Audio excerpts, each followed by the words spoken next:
They say his first sweetheart was Anne Rutledge. Scholars disagree. But when Anne died, Lincoln was crushed. First his mother died, now his sweetheart.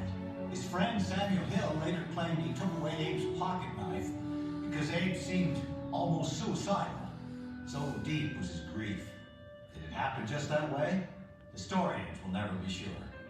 We do know that a few years later, Abraham married Mary Todd. At times, it was a stormy marriage, according to Lincoln's law partner, William Herndon. Occasionally, Mr. Lincoln would arrive in the office, and I could see it in his eyes that he'd been crying.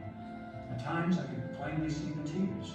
I would excuse myself and go downstairs to chat with colleagues. Within an hour, I would return, and Mr. Lincoln would compose himself. After that, we would fine. The relationship with Mary couldn't have been all bad. After all, 4 children. Something there. And the Lincolns dearly loved their children. Their son, Eddie, was the first to die. Disease took him, just like it took Abe's mother, Anne Rutledge. Later on, when he was elected president, another son, William, would die in the White House. So much sorrow for one family. You can see it in his eyes. But you can also see lines of laughter.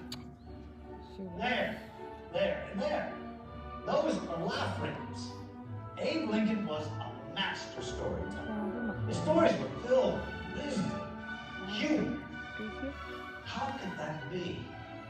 Great sorrow and joy. Look at this. Smiling Lincoln, sad Lincoln. It's subtle, you have to look for it. But in many of his portraits, he wears both expressions at once.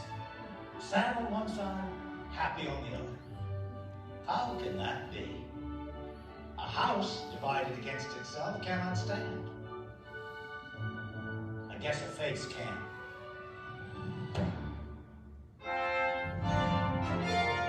Being elected president should be a joyous occasion, but the majority of the country wanted someone else.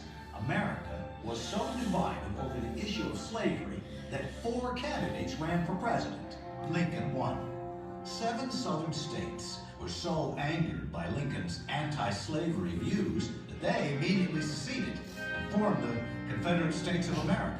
Many assumed that this was simply the end of the United States, and many Northerners agreed with the South. So the Union was anything but united about what to do. I say let the South go, and good riddance. This isn't my fault. I won't fight for some other state. Compromise. You must allow for the expansion of slavery.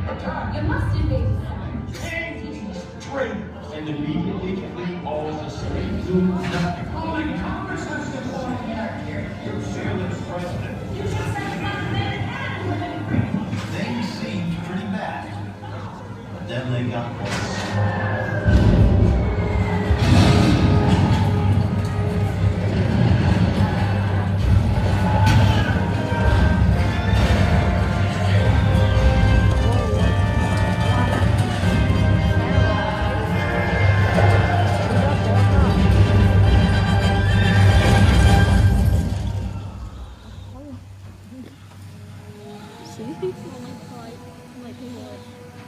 The war was going badly.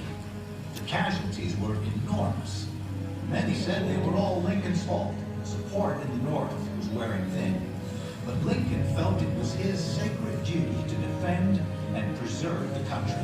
So the war went on, and the casualties went on, and on, and on. About this time, Lincoln